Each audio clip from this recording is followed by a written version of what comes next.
कभी कभी कुछ कहानियां सिर्फ अफवाह नहीं होती, बल्कि ऐसे रहस्यमय रिवाजों से जुड़ी होती हैं जिन पर यकीन करना आसान नहीं होता, और अक्सर लोग उन्हें बस एक मनगढ़ंत कहानी समझकर नजरअंदाज कर देते हैं। लेकिन उस रात एक खबर ने सबको हैरान कर दिया था। एक साथ एक घर में 31 लोगों की मौत। मौत का कारण अभी समझ नहीं आ रहा है, लेकिन घर के अंदर एक बड़े हिस्से पर लिखा हुआ था पेरिश गेम। बच्चों के लिए लंच बनाते हुए मिरहा के कानों में टीवी पर चलती न्यूज के तमाम अल्फाज टकरा तो रहे थे, लेकिन इस वक्त उसका सारा ध्यान महज काम खत्म करने पर था। मिरहा ने किचन से ही थोड़ा झुंझला कर कहा, उफ, फहीम, अब बंद भी कर दो टीवी। उठ जाओ, आज रात ही हमें शाहिद की शादी के लिए निकलना है। लेकिन फहीम का सारा ध्यान टीवी पर चल रही खबर पर था। मिरहा, ये देखो जरा, एक ही घर में 31 लोगों की मौत, वो भी एक साथ, ये कैसे हो सकता है? मिरहा ने प्लेट्स में लंच निकाला और टेबल पर लगाते हुए भौहें उचकाई थीं। ये सब आजकल झूठी खबरें भी बन जाती हैं। आजकल कौन से घर में 31 इकट्ठा रहते हैं? कुछ भी। फहीम ने सोफे पर बैठे हुए गर्दन घुमाई और कहा, यार, उनके घर में पार्टी थी, लोग आए हुए थे, गैदरिंग में एक साथ थे। इस मर्तबा मिरहा के भी हाथ रुके थे और वो धीरे लहजे में बोली कि पेरिश गेम आखिर क्या है, जिसका जवाब फहीम ने कंधे उचकाते हुए दिया। पता नहीं, बता रहे हैं मौत का खेल है इसका मतलब। मिरहा को यह सब एक अजीब सी खबर ही लगी। उसे लगा कि शायद टीवी वाले बात को बढ़ा चढ़ाकर बता रहे हैं। उसने बात खत्म करते हुए कहा, अच्छा छोड़ो, जल्दी आकर खाना खत्म करो। रिहा और अंसर को भी बुला लो।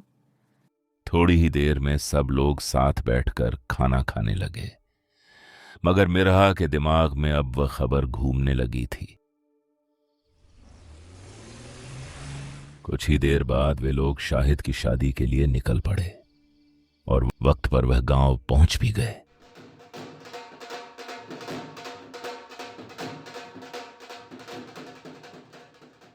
मिरहा बचपन से ही अपने चाचा के घर में पली बढ़ी थी, इसीलिए इस घर में उसे हमेशा बेटी की तरह ही माना जाता था, और शादी जैसे मौके पर जिम्मेदारी भी वही निभा रही थी। पार्टी देर रात तक चलती रही। हल्दी लगी, डांस हुआ और हर तरफ हंसी मजाक का माहौल था, मगर इतनी मस्ती और काम के बाद मिरहा बुरी तरह थक चुकी थी। थककर मिरहा अपनी फुफीजाद कजन सुनैना के पास आकर बैठ गई। मिरहा ने थकी हुई आवाज में कहा, मैं तो कल बारात में बिल्कुल नहीं जाऊंगी। सुनैना हंस पड़ी और बोली, तो फिर कल जल्दी सो जाना, कहीं ऐसा ना हो कि कोई पेरिश गेम शुरू कर दे। जैसे ही सुनैना के मुंह से पेरिश गेम का नाम निकला, मिरहा अचानक चौंक गई, क्योंकि आज ही उसने यह नाम दूसरी बार सुना था। मिरहा ने हैरानी से पूछा, ये पेरिश गेम क्या है? कभी इसका नाम नहीं सुना, ना ही हमने बचपन में ऐसा कोई खेल खेला है। सुनैना हल्का सा मुस्कुराई और बोली, कहते हैं यह कोई खेल नहीं होता, एक रहस्यमय रिवाज है जो तभी शुरू किया जा सकता है जब 31 रिश्तेदार एक ही जगह मौजूद हों और उनकी बलि दी जाती है। और सबसे हैरानी की बात यह है, इसे शुरू भी कोई अपना ही करता है। सुनैना यह कहकर हल्का सा मुस्कुराई और वहां से उठकर चली गई, मगर उसकी बातें जैसे मिरहा के दिमाग में कहीं अटक सी गई थीं। वह मन ही मन सोचने लगी, अगर सच में 31 रिश्तेदारों की बलि दी जाती है तो इसका मतलब उन्हें बुलाने वाला मिलाकर 32 लोग हुए। और फिर इन बातों को बकवास मानकर उसने इस ख्याल को झटक दिया। रात की हलचल के बाद सुबह धीरे धीरे आई, घर फिर से शांत हो गया। आज बारात का दिन था और मिरहा ने तय कर लिया था कि वह बारात में नहीं जाएगी। बारात के लिए घर के ज्यादातर लोग निकल चुके थे। घर में अब सिर्फ कुछ बुजुर्ग, कुछ जिम्मेदार लोग और मिरहा ही रह गई थी। ना जाने क्यों सुनैना की बातें मिरहा के दिमाग में बार बार घूम रही थीं, और तभी उसने घर में रुके हुए लोगों को गिनना शुरू कर दिया। कुछ ही देर में गिनती पूरी हुई। घर में कुल 28 लोग थे। रात हो चुकी थी, लेकिन बारात के आने में अभी वक्त था।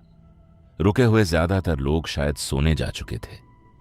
थोड़ी ही देर बाद चाची ने भी हल्का सा सर हिलाया और सीढ़ियां चढ़ते हुए ऊपर सोने चली गई। अब नीचे पूरे घर में जैसे सन्नाटा सा रह गया था। मिरहा अभी भी अपने काम में लगी हुई थी। किचन में रखे बर्तनों को समेटते हुए वो बस यही सोच रही थी कि थोड़ी देर में सब काम खत्म करके वो भी ऊपर जाकर कुछ देर आराम कर लेगी। मिरहा अभी अपने काम में ही लगी हुई थी कि तभी अचानक दरवाजे की घंटी सुनकर मिरहा जल्दी से दरवाजे की ओर बढ़ी। बारात के वापस आने में अभी वक्त था। मिरहा ने दरवाजा खोला तो फहीम बच्चों के साथ वापस आ चुका था। अंसार और रिहा दोनों ही बुरी तरह थक चुके थे और फहीम भी कुछ कम थका हुआ नहीं लग रहा था। तीनों अंदर आए और सीधे ऊपर कमरे में जाकर आराम करने चले गए। नीचे अब मिरहा ही रह गई थी। वो चुपचाप किचन का बचा हुआ काम समेटने लगी। घर में चारों तरफ अजीब सी खामोशी थी, जैसे सच में सब लोग सो चुके हों। अपना काम निपटाकर अब मिरहा सीढ़ियां चढ़ने लगी। वो आराम करने उसी कमरे की तरफ जा रही थी जिसमें वो और फहीम ठहरे थे। टेरेस के बिल्कुल पास वाला कमरा। लेकिन ऊपर पहुंचते ही उसे कुछ अजीब सा महसूस हुआ। पूरे फ्लोर पर अजीब सी खामोशी थी।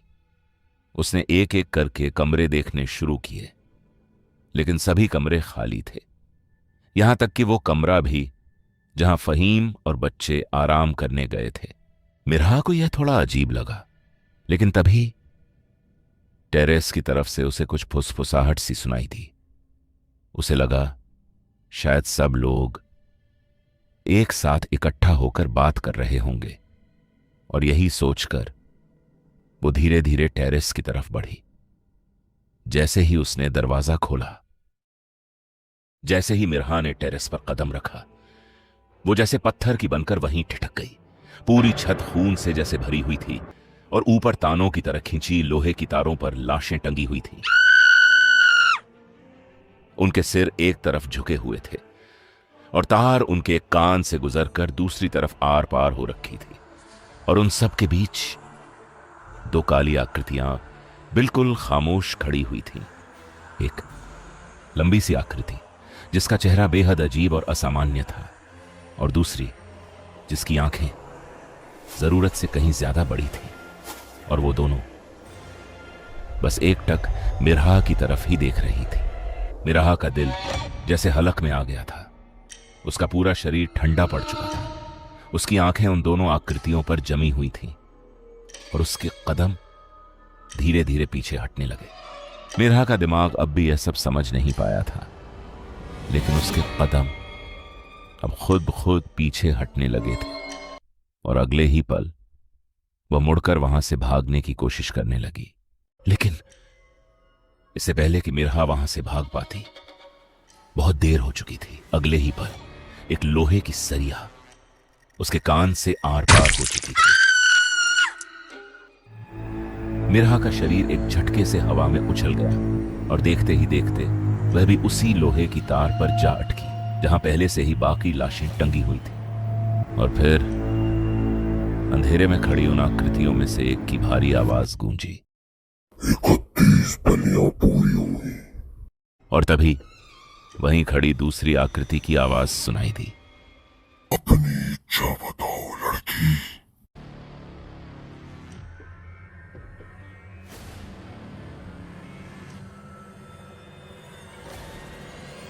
मेरी इच्छा है